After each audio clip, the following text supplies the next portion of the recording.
We're going to do number 4 from the 2015-2016 test. And in this case, we have two equations that are not in the same form. One of the equations already isolates a variable. So this is a good candidate for substitution. So that's what I'm going to try. I'm going to try substitution for this one. And I've got y already isolated, so I'm going to replace y with what y equals. Y equals 4x minus 2 in this first equation. So I'm going to copy that into there and replace y with that. My next step is to start simplifying this equation. I have 56x minus, 14 times 4x. I have to distribute the negative 14 times everything in this parentheses. So negative 14 times 4x is going to be negative 56x. You might already notice something showing up here. Now, negative 14 times negative 2 is going to be positive 28, and that equals negative 21. Now, 56 minus 56 is doodly squat. It's going to go away. It is not there anymore. 56 minus 56 is 0, and I'm left with 28 equals equals 21. I think I had a negative creep in there. But either way, it didn't matter. 28 equals 21.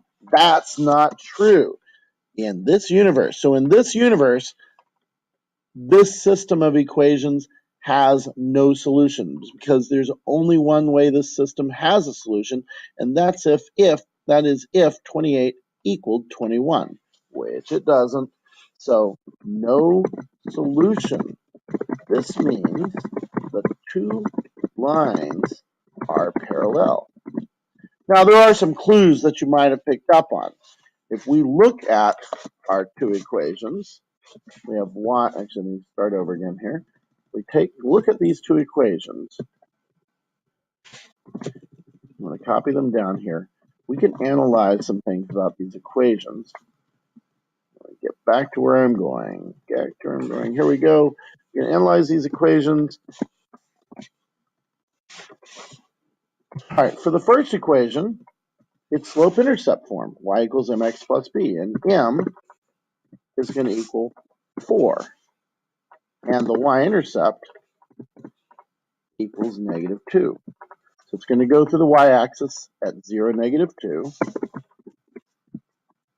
That's the point on it, and it has a slope of 4. If I look at the other equation, though, that's in standard form, and you know already from your cheat codes that slope in standard form equals the negative of the x coefficient, we call that a,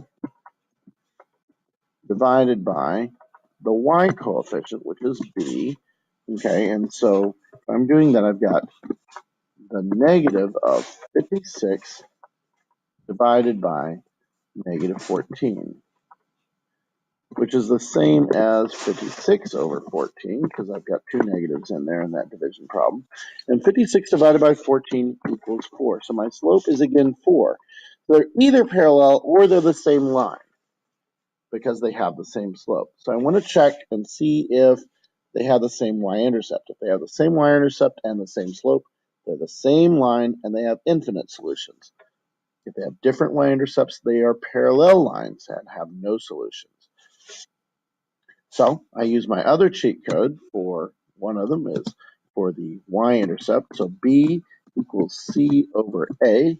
That's the constant coefficient on the other side of the equal sign, divided by, not a, by b, the y coefficient. If I divide 21 by negative 14, I will get my y-intercept. So I've got 21 divided by negative 14, and that's going to be the same as negative 3 over 2, or negative 1.5. Negative 1.5 is not the same as negative 2. So my y-intercepts are different.